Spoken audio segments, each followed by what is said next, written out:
Hello everyone and welcome back to our YouTube channel. तो आज हम बात कर रहे हैं एम सीरीज़ जो हमने 2025 के लिए स्टार्ट की थी और जीपेट 2025 के लिए जो हमने सीरीज़ स्टार्ट की थी, जिसमें हम कंप्लीट सिलेबस डिस्कस करेंगे विद बुलेट पॉइंट्स।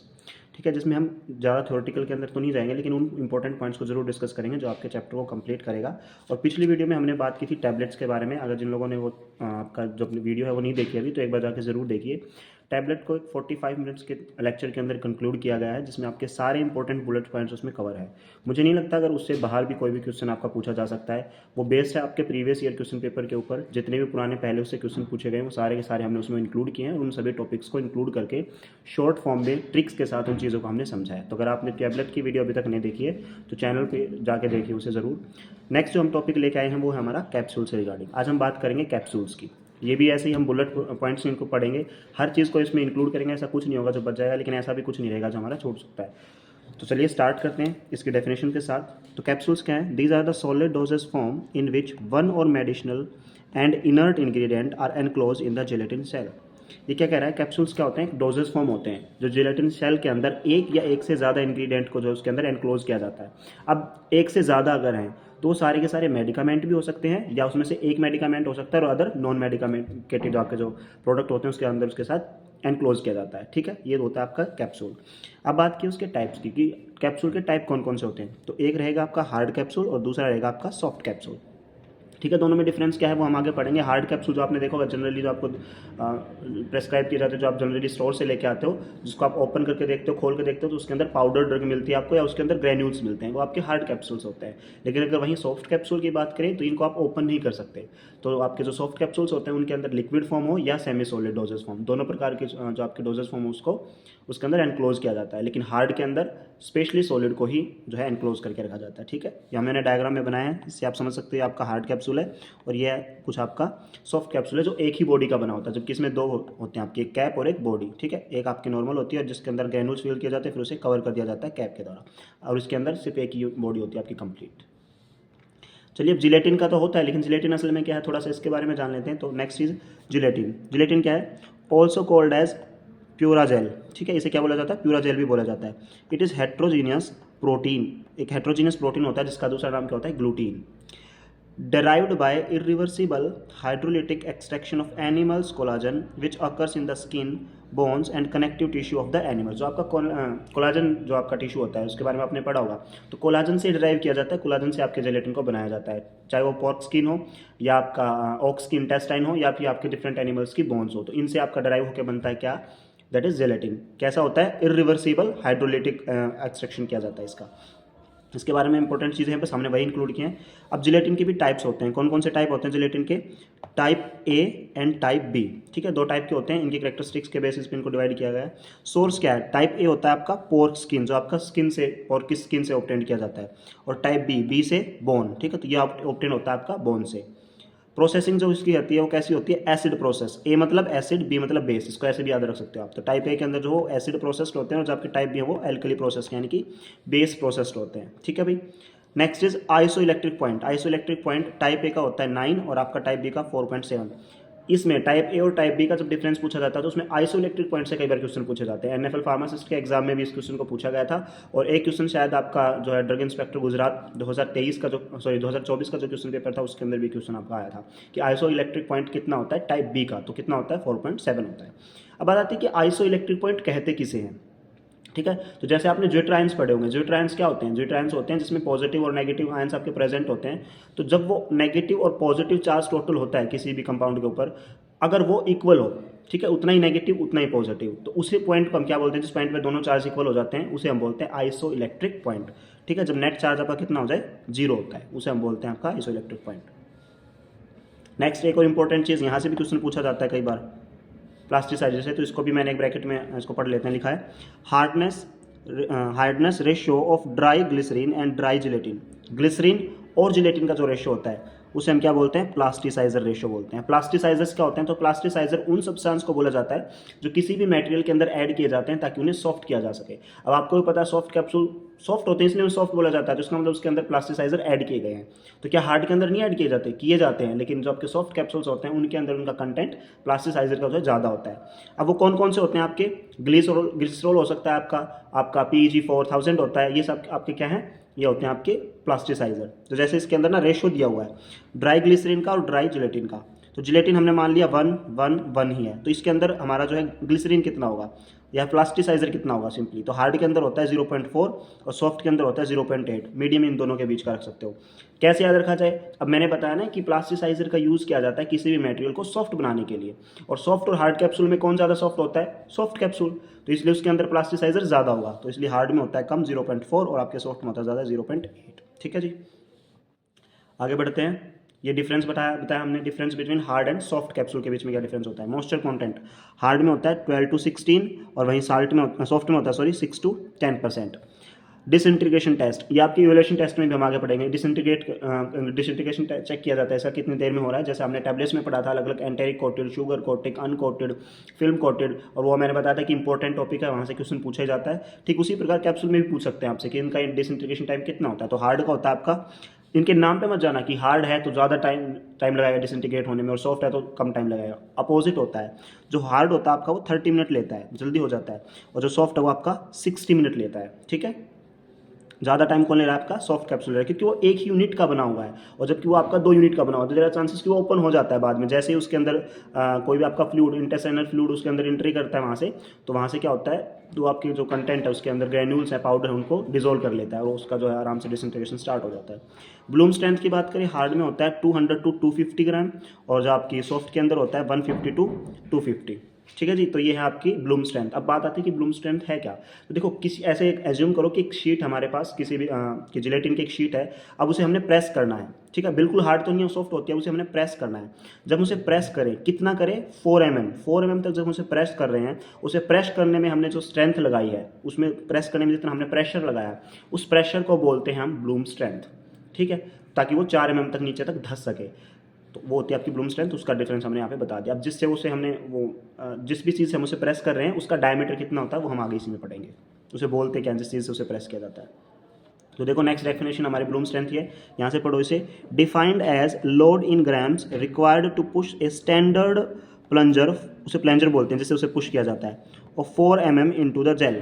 ठीक है, किसी प्लंजर को हम किसी जिलेटिन शीट के अंदर 4 mm तक पुश कर सके तो उसे हम बोलते हैं उसकी ब्लूम स्ट्रेंथ। और वो जो प्लंजर होता है उसका डायग्राम, उसका डायमीटर होना चाहिए 0.5 इंच। ठीक है जी, also known as gel strength, bloom strength को हम लोग जेल स्ट्रेंथ के नाम से जानते हैं। और जिससे इसको मेजर किया जाता है उस इंस्ट्रूमेंट का नाम क्या है, ब्लूम जेलोमीटर। तो इससे पूछा जा सकता है अभी क्वेश्चन, कौन से इंस्ट्रूमेंट से चेक करते हैं, that is bloom gelometer. Viscosity of capsule कितनी होनी चाहिए, must be in 25 to 45 millipoise, 25 से 45 मिलीपोज इसकी जो है विस्कोसिटी होनी चाहिए। तो अब हम 1 by 1 पढ़ लेते हैं। स्टार्ट करते हैं हार्ड जिलेटिन कैप्सूल से, HGC भी बोलते हैं इन्हें। देखो इसकी कंपोजिशन क्या होती है, एक तरफ हमने लिखे हैं सारे एक्सिपिएंट, सेंटर में लिखा हमने इनका पर्पस क्या है, और लास्ट में लिखे इनके एग्जाम्पल्स। तो देखो डाई की बात करें, डाई कौन सी यूज़ होती है इसमें, एक्सिपिएंट हमारी डाई है। पर्पस क्या होता है डाई का, ऑब्वियसली बात है कलरिंग के लिए होते हैं, कलरिंग। और जो कलर अप्रूव्ड किए जाते हैं किसके तहत किए जाते हैं, DNC act, that is drug and cosmetic act के थ्रू में अप्रूव्ड किया जाना चाहिए। अब जो हमारे कलरिंग एजेंट के लिए जो डाई यूज़ होती है टैबलेट में, उनको भी मैंने एक अलग से लिस्ट बनाई थी आपको, बीप कर लो, जिसमें हमने ट्रिक बताई थी बीप कर लो, इसमें के हमारा साइलेंट था और बीप कर लो जो था उससे हमारी कलर का पता चल रहा था कि FNDC के अकॉर्डिंग डाई नंबर 1 2 3 4 5 6 किस कलर को रिप्रेजेंट करते। तो पिछली वीडियो में जाके जरूर देखना अगर आपने अभी तक टैबलेट की वो वीडियो नहीं देखी है तो। चलिए बात करते हैं डाई के एग्जाम्पल देखते हैं। तो 2 प्रकार से इन्होंने डिवाइड किया, water soluble and insoluble pigment. Water soluble में भी 2 टाइप हैं इसके, azo dye and non azo dye. Example रहेंगे हमारे erythrosine, indigo carmine and quinoline yellow. और दूसरा उस तरफ हमारे इनसोल्यूबल में रहेंगे आयरन ऑक्साइड। अब आयरन ऑक्साइड ब्लैक हो सकते हैं आपके, रेड हो सकते हैं या फिर येलो हो सकते हैं। ठीक है जी, ये एग्जाम्पल्स आपके डाई के बारे में इतना नहीं पूछा जाता, लेकिन आगे के जो 3 एक्सिपिएंट हैं इनके बारे में ज़्यादा पूछा जाता है। जैसे ओपेसिफायर, ओपेसिफायर क्या होते हैं, ओपेसिफायर उन्हें बोला जाता है जो लाइट के अगेंस्ट आपको प्रोटेक्शन प्रोवाइड करे, आपको नहीं कैप्सूल को। ठीक है, तो ओपेसिफायर किसे बोलते हैं, प्रोटेक्शन अगेंस्ट लाइट। इसका एग्जाम्पल रहेगा आपका टाइटेनियम डाइऑक्साइड। ठीक है जी, प्लास्टिसाइजर के बारे में बात करते हैं। प्लास्टिसाइजर क्या होते हैं, जैसे मैंने आपको पहले बताया, प्लास्टिसाइजर उन चीज़ों उन सब्सटेंस को बोला जाता है जो किसी भी मटेरियल के अंदर ऐड किए जाते हैं, किस चीज़ के लिए, सॉफ्टनेस के लिए, ताकि वो उस मटेरियल को सॉफ्ट बना दे, उन्हें हम बोलते हैं प्लास्टिसाइजर। तो जैसे लिखा है provide flexibility and softness. Example क्या हमारे, जो मैंने अभी बताया था आपको, रेड मैंने इसलिए मार्क किया क्योंकि इनके बारे में पूछा जाता है, इसलिए रेड कलर से इनको मेंशन किया जाता है कि कौन सा प्लास्टिसाइजर है। तो ग्लिसरॉल, सॉर्बिटॉल और पीईजी 4000, इन्हें हम यूज़ कर सकते हैं as a plasticizer for the formation of capsules. अब प्रिजर्वेटिव्स क्या होते हैं, आपको पता है, प्रिजर्वेटिव जो प्रिजर्व करके रखे, जो आपको माइक्रो ऑर्गेनिज्म से आपके जो फॉर्मुलेशन से बचाए, तो protect from micro organism. Example रहेंगे आपके SO2, sorbic acid, methyl paraben and benzoic acid, ये आपके एग्जाम्पल रहेंगे इसके। ठीक है जी। वेटिंग एजेंट, वेटिंग एजेंट कौन से होते हैं, इंप्रूव ड्रग सोलिबिलिटी, भाई जो वेट करके रखे उसको है ना, ड्राई ना होने दे, तो उससे क्या होगा, उसकी ड्रग की जो है सोलिबिलिटी बढ़ जाएगी। एग्जाम्पल है 0.15% W/W SLS, SLS sodium लोराइल sulphate, ये भी इंपॉर्टेंट है। और अदर जो इसके अंदर एक्सिपिएंट होते हैं वो सिमिलर होते हैं, जैसे हमने टेबलेट्स के अंदर पढ़े थे, जब उसमें आ गया आपका diluent, lubricant, disintegrators, stabilizers, adsorbent और anti dusting, same as tablets, बिल्कुल परफेक्टली वही है, वही एग्जाम्पल रहेंगे, कुछ चेंज नहीं होगा, सिमिलर है सब कुछ। ठीक है। स्टेबलाइजर को हमने यहाँ पे एग्जाम्पल ऐड किए क्योंकि स्टेबलाइजर हमने टैबलेट में नहीं ऐड किए थे, that is sodium alginate CMC। CMC क्या होता है, कार्बोक्सी मिथाइल सेल्यूलोज। उसके बाद नेक्स्ट आता है आपका steps involve in capsule process. कौन कौन से स्टेप्स इन्वॉल्व होते हैं जब हम कैप्सूल की सिंथेसिस करते हैं फॉर्मेशन में। तो देखो, सबसे पहले मैंने फ्लो चार्ट में इसको इंक्लूड कर दिया, मैं आपको बताता रहूँगा इनका मतलब क्या है। सबसे पहले आता है आपका डिपिंग, ठीक है, spinning, drying, stripping, trimming, joining और पॉलिशिंग। इसको आप ऐसे समझिए, इसमें क्या होता है, पिन्स होती हैं, जैसे ये आपकी पिन है, ठीक है, ये आपके पिन्स होती हैं। पिन को क्या किया जाता है, आपके जिलेटिन के अंदर या जिस भी चीज़ की आप फॉर्मेशन कर रहे हो, जनरली वैसे ऑब्वियसली जिलेटिन से ही बनता है आपके कैप्सूल, तो उसके अंदर जो लिक्विड उसके अंदर डिप किया जाता है, ये आपने डिप कर दिया। अब उसको क्या किया जाता है, नेक्स्ट स्टेप इज स्पिनिंग, इसको रोटेट किया जाता है, स्पिन किया जाता है, जिससे अच्छी लेयर उसके ऊपर डिपॉजिट हो उसके पिन के ऊपर। जो कैप है पेन की, इसे आप जो है जिलेटिन की लेयर समझो, और ये हमारी पिन्स थी, तो पिन्स के ऊपर अच्छे से जो डिपॉजिट हो गई। अब आप क्या करोगे, ड्राई करोगे हॉट एयर ओवन में, ठीक है। अब वो ड्राई होगा, ड्राई होने के बाद अब इसे रिमूव कर दोगे आप, ठीक है, आपने हटा दिए जो पिन्स थी, तो आपकी बच गई जो भी जिलेटिन की लेयर बनी थी, उन्होंने एक परफेक्ट शेप ले ली। अब वो आपके पास आ गया, अब आप क्या करोगे, स्ट्रिपिंग करोगे, ठीक है, ये होगा स्ट्रिपिंग। उसके बाद करते हो ट्रिमिंग, मतलब स्ट्रिप मतलब रिमूव कर दिया आपने पिन को। अब क्या करते हो, उसकी आप ट्रिमिंग करते हो, कट करते हो, depending upon the size required, जो आपको साइज चाहिए इनका, उस साइज के हिसाब से आपको अब इसके कैप में कन्वर्ट करना है या बॉडी में कन्वर्ट करना है, उस हिसाब से इसको कट कर लोगे आप। फिर इसके बाद ट्रिमिंग हो गया। ट्रिमिंग के बाद अब क्या करते हो, आप इनको ज्वाइन करते हो, हेड और कैप को ज्वाइन करते हो, ताकि आपको एक परफेक्ट शेल मिल सके कैप्सूल की। ज्वाइनिंग हो गई, और उसके बाद क्या होती है, पॉलिशिंग, जनरली जो कि सोडियम क्लोराइड के द्वारा की जाती है। सिर्फ सोडियम क्लोराइड के द्वारा नहीं की जाती, लेकिन इसको भी यूज़ किया जाता है। तो वो हो गया आपके फाइनल प्रोडक्ट मिल जाएगा पॉलिशिंग के बाद, उसे एक अच्छा टेक्सचर प्रोवाइड करने के लिए। तो ये थे आपके steps involve in the capsule formation. आगे बढ़ते हैं। नेक्स्ट है फीलिंग कैपेसिटी। ये भी एक इंपॉर्टेंट टॉपिक है, क्योंकि यहाँ से भी क्वेश्चन पूछे जाते हैं और पूछे गए हैं कई बार, ठीक है। जनरली पूछा जाता है कि लार्जेस्ट कैप्सूल का साइज क्या होता है और स्मॉलेस्ट कैप्सूल का साइज क्या होता है, तो उसके बारे में हम डिस्कस करते हैं। लार्जेस्ट स्टार्ट होता है 000 से, ठीक है, और स्मॉलेस्ट होता है आपका 5। तो यहीं से स्टार्ट करते हैं। आपका लार्जेस्ट क्या रहेगा, 000 लार्जेस्ट, फिर 00, 0, 1, 2, 3, 4, 5, सिंपल काउंटिंग याद करनी है आपने, ठीक है। 5, 4, 3, 2, 1, 0, 00, 000, ये रहेंगे आपके साइजेस। लार्जेस्ट इसमें आपका रहेगा 000 और स्मॉलेस्ट रहता है 5। तो जो ऊपर के दो हैं 000 एंड 00, ये यूज़ होते हैं एनिमल्स के लिए, ठीक है, ह्यूमन्स के लिए नहीं होते। इनका साइज इतना ज़्यादा होता है क्योंकि इनगल्फ करना ही मुश्किल हो जाएगा, और जो ये होते हैं आपके ह्यूमन पर्पज़ के लिए होते हैं, ठीक है भाई। अब बात आती है कि इनके अंदर अप्रोक्सीमेट वेट कितना होता है या इनके अंदर वॉल्यूम कितना होता है।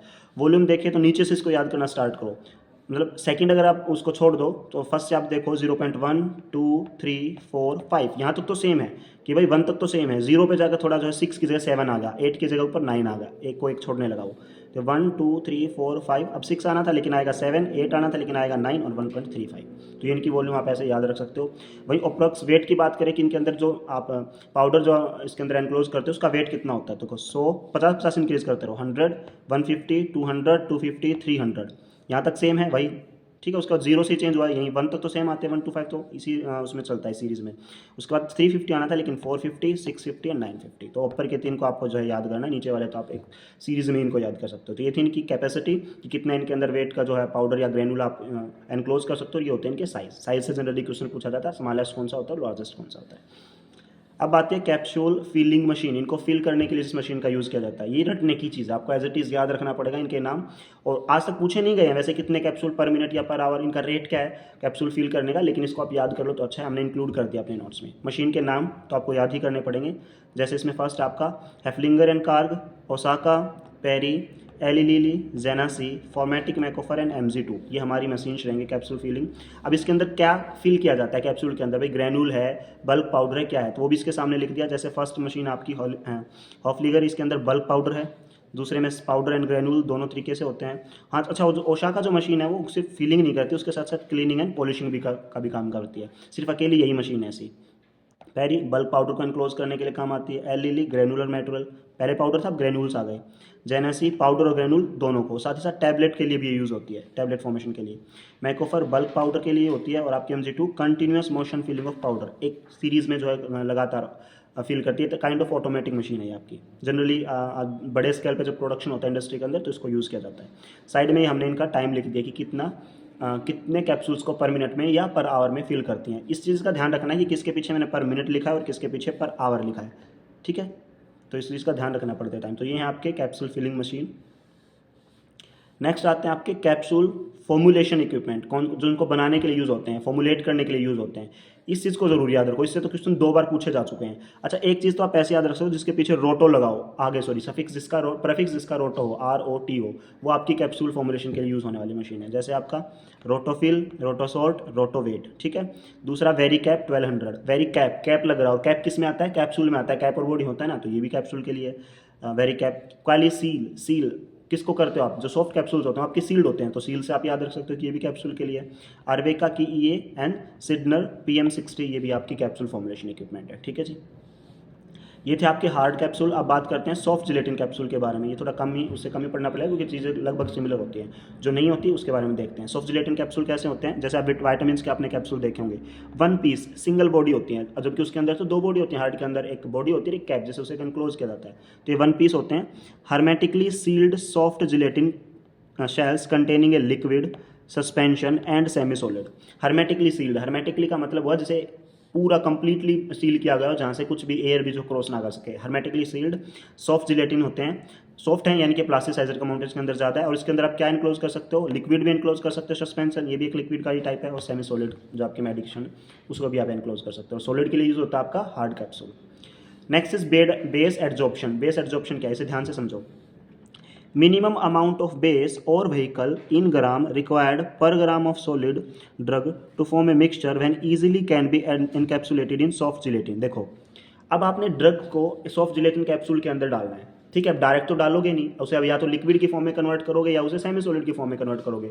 अब उस सॉलिड के साथ 1 ग्राम सॉलिड के साथ कितना लिक्विड या कितना व्हीकल आप मिक्स करोगे कि आप उसे एनक्लोज कर सको एक सॉफ्ट जिलेटिन कैप्सूल के अंदर, ठीक है। आप अपनी ड्रग को डायरेक्ट कैप्सूल के अंदर तो डिजोल्व नहीं कर एनक्लोज नहीं कर सकते, तो क्योंकि वो तो सॉलिड है। अब उसे लिक्विड या सेमी सॉलिड की फॉर्म में कन्वर्ट करोगे, तो कन्वर्ट करने के लिए 1 ग्राम सॉलिड पे जितना भी आपको व्हीकल लगता है वही होता है आपका बेस एड्जॉर्प्शन वैल्यू, ठीक है। यहाँ पे मैंने बताया, देखो डायग्राम में, ये आपकी ड्रग है जो कि 1 ग्राम है, और इसमें आपने कितना ग्राम व्हीकल ऐड करे कि जो मिक्सचर बने उसे आप आसानी से एनकैप्सुलेटेड कर सको, मिक्स कर सको, ये होती है आपकी बेस एड्जॉर्प्शन, ठीक है जी।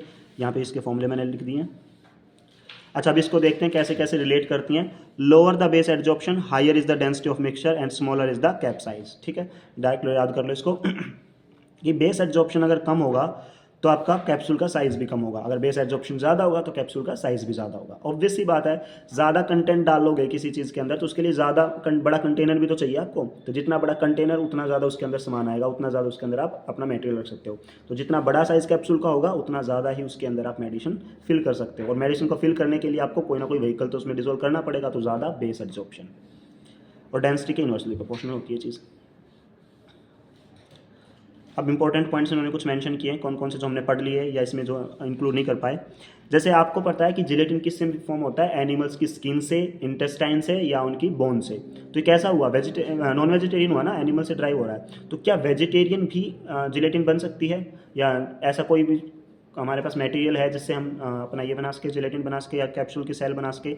जी हाँ, तो वो कौन सा हमारा HMC, hydroxy propyl methyl cellulose, use to make vegetarian empty capsule shell. जो कैप्सूल की जो सेल है उसे फॉर्मेट करने के लिए, उसे सिंथेसाइज करने के लिए जरूरत पड़ती है हमें HMC की। नेक्स्ट इंपॉर्टेंट पॉइंट हमारा एक्वोजेल मशीन के बारे में। ये क्या होती है? Use to fill solid powder in soft gelatin capsule. अगर आप सॉफ्ट जिलेटिन कैप्सूल के अंदर आपको सॉलिड पार्टिकल्स को डालना है तो कौन सी मशीन यूज होगी? That is aquagel. Moisture content of cell is determined by toluene distillation method. ठीक है भाई, तो मॉइस्चर कंटेंट तो चेक करते हो ना आप, इवैल्यूएशन में आप पढ़ते हो कि कैसे चेक करें कि उसका मॉइस्चर कंटेंट कितना है, क्या वो एक रेंज से बाहर तो नहीं है, उससे कम तो नहीं है। तो उसके लिए जो आपका इंस्ट्रूमेंट यूज होता है that is toluene distillation. Foreign capsules are removed by sorting method. Sorting होता है जैसे जब आप कैप्सूल की फॉर्मेशन करते हो बल्क के अंदर, तो कोई डिफेक्टिव पीस अगर आ जाए या किसी दूसरे बैच का कैप्सूल उसके अंदर आ जाए जो बिल्कुल अलग है, तो उससे आप रिमूव करते हो ना, छांटते हो, छांटना एक तरीके से, उसी को क्या बोलते हो? शॉर्टिंग। शॉर्टिंग को हिंदी में छांटना ही बोलते हैं। नेक्स्ट टर्म है आपकी माइक्रो इनकैप्सुलेशन। माइक्रो इनकैप्सुलेशन, ठीक है, कैप्सूल के अंदर जो आपके माइक्रोस्फीयर्स हैं, जो आपके जो भी ग्रैन्यूल्स हैं, उनकी पॉलिशिंग करना या उनके ऊपर आप कुछ भी नई लेयर ऐड करते हो अपनी कोटिंग मटेरियल की, तो वही कहलाता है आपको माइक्रो इनकैप्सुलेशन। तो इसमें लिखा हुआ है process of applying thin coating to the small particle of solid air droplets of liquid. जो कैप्सूल के अंदर आपने एनक्लोज किया हुआ है ना अपना जो भी मटेरियल है, either it is powder, granules और लिक्विड, उसके ऊपर कोटिंग करना किसी मटेरियल की, वही कहलाता है आपका माइक्रो इनकैप्सुलेशन। कंसिस्ट ऑफ, क्या क्या होता है इसके अंदर? कोर मटेरियल होता है, कोटिंग मटेरियल होता है। कोर मटेरियल मतलब जो कि उसके अंदर आपने फिल किया, और कोटिंग मटेरियल जिससे आपने उसे कोट किया है। ठीक है, कोर मटेरियल किस कौन कौन से होते हैं आपके? अब इस मतलब कौन कौन सी ड्रग्स हैं जिनको आपको ऐसे कोट करके कैप्सूल के अंदर डालने की जरूरत पड़ती है? तो जैसे वो ड्रग आपके acetaminophen, aspirin, isosorbide dinitrate, potassium chloride, progesterone और विटामिन ए। ठीक है, ये आपकी ड्रग्स होती हैं। अच्छा, जिसका कोर मटेरियल बनता है यानी कि कोटिंग मटेरियल, वो तो कोर मटेरियल तो वो होगा उसके अंदर फिल किया जाएगा, और कोटिंग मटेरियल जो जिससे आप कोटिंग करोगे। तो कोटिंग मटेरियल कौन से होते हैं? देखो, अलग अलग कैटेगरी में इनको डिवाइड किया है। Water soluble, water insoluble, wax and lipid और एंटेरिक कोटेड। तो वाटर में आ गया आपका gelatin, starch, PVP, polyvinyl alcohol, polyacrylic acid, carboxymethyl cellulose and hydroxymethyl cellulose. वहीं आपका इनसोल्यूबल में रहेगा इथाइल सेल्यूलोज, पॉलीथीन, पॉलीअमाइड और सेल्यूलोज नाइट्रेट। वैक्सेस लिपिड में पैराफिन, कैनाबिना, spermaceti, bee wax, stearic acid, और एंटेरिक में shellac, zein and cellulose acetate phthalate. उसके बाद है टेक्निक्स ऑफ माइक्रो एनकैप्सुलेशन। तो कौन कौन सी टेक्निक्स होती है माइक्रो एनकैप्सुलेशन के लिए? Conservation, sol gel encapsulation, layer by layer, solvent evaporation. इसे बोलते हैं फिजियोकेमिकल मेथड, इसलिए मैंने इनको अलग अलग लिखा है। नेक्स्ट फिजियो मैकेनिकल में आ गया आपका pan coating, air suspension, spray, multi orifice and dip coating. ये रहेगी आपकी फिजियो मैकेनिकल। और वही केमिकल में रहेगी आपकी सिर्फ एक, दैट इज पॉलीमराइजेशन। ये क्या है? आपकी कोटिंग जो अप्लाई करते हो आप अपने ग्रेन्यूल्स पे, उसकी टेक्निक्स हैं। Next topic is evaluation of capsule. अब कैप्सूल आपके फॉर्म तो गए, उनको इवेल्युएट कैसे करोगे? जैसे हम टैबलेट ऑफ की जो है इवेल्युएशन को पढ़ा था, तो इसको देखो 5 पार्ट में हमने डिवाइड किया। स्टेबिलिटी टेस्ट, की जो आपकी शेल है जो भी कैप्सूल की, क्या वो स्टेबल है? तो उसे आप कैसे चेक करते हो? उसे आप चेक करोगे नॉर्मल कंडीशन के अंदर रख के, उसकी ह्यूमिडिटी, उसका जो टेम्परेचर, रूम टेम्परेचर के ऊपर चेक किया जाता है। ठीक है, तो उस पर आप एक टाइम पीरियड के लिए रखते हो, उसको चेक करते हो कि उसकी शेल्फ लाइफ कितनी है और उसकी सेल इंटीग्रिटी कितनी, कि वो खराब ना हो कितने टाइम तक। इनवेरिएबिलिटी टेस्ट में आ गया आपका वेट वेरिएशन चेक करते हो कि वेट के अंदर कोई वेरिएशन तो नहीं आ रहा, कोई चेंज तो नहीं आ रहा, और कंटेंट यूनिफॉर्मिटी, कि जो यूनिफॉर्म आपने उसके अंदर जो कंटेंट फिल किया है वो यूनिफॉर्म है या नहीं है। डिसइंटीग्रेशन, वो जो मैं आपको पहले बता चुका हूँ, हार्ड का कम होता है, सॉफ्ट का ज़्यादा होता है। जिस हार्ड के लिए 30 मिनट्स और सॉफ्ट के लिए 60 मिनट। ठीक है, अलग अलग इंस्ट्रूमेंट होते हैं डिसइंटीग्रेशन चेक करने के लिए, उसमें आप परफॉर्म करते हो। डिसोल्यूशन टेस्ट एपरेटस 1 और 2 में रखते हो। 1 आपका बास्केट टाइप होता है, 2 आपका पैडल वाला होता है। मॉइस्चर परमिएशन, वो भी मैं आपको बता रहा था कि मॉइस्चर की एंट्री जो होती है उसे चेक करते हो, किससे करते हो? टोल्यून डिस्टिलेशन मेथड से करते हो। लीक टेस्ट, कहीं वो लीक तो नहीं कर रहे हैं आपके जो सॉफ्ट जेल है, वो कैसे चेक करते हैं? मिथाइलिन ब्लू डाई से चेक करते हैं। ठीक है, तो ये था आपका कैप्सूल। शॉर्ट में हमने किया है, इंपॉर्टेंट पॉइंट्स डिस्कस किए हैं, और किसके ऊपर बेस्ड था? ये आपके प्रीवियस ईयर पेपर के ऊपर बेस्ड था, जिन पार्ट से आपके क्वेश्चन पूछे जाते हैं या संभावना है कि जिनसे फ्यूचर में पूछे जा सकते हैं, उन अपने जो पॉइंट्स हमारे उन्हें इंक्लूड किया है, that is known as bullet points. Tablet का भी हो चुका है, कैप्सूल का भी हो चुका है। आप सबसे रिक्वेस्ट है, अगर आपने अभी तक टैबलेट वाले चैप्टर को नहीं किया है तो एक बार पहले उसे पढ़ ले, क्योंकि उसी को कंटिन्यू करते हुए हमने जो है कैप्सूल को इंक्लूड किया। उसके बाद 2 चैप्टर हमारे हो चुके हैं इंपॉर्टेंट, इसके बाद 3rd चैप्टर हम जल्दी लेके आएंगे। उससे पहले इन दोनों के MCQ आपको देखने को मिलेंगे यूट्यूब चैनल पे हमारे। तब तक के लिए इस वीडियो को शेयर करें उन लोगों के साथ जो अभी एम्स CRE 2025 का पेपर देने वाले हैं या GPAT 2025 के लिए तैयारी कर रहे हैं। हालांकि GPAT का भी नोटिफिकेशन नहीं आया है। तो हम हमारी वीडियो को लाइक करें, अपने दोस्तों के साथ शेयर करें ताकि वो चैनल को सब्सक्राइब करें, जुड़े रहें हमारे चैनल के साथ और देखते रहिए pharmacy. Thank you so much.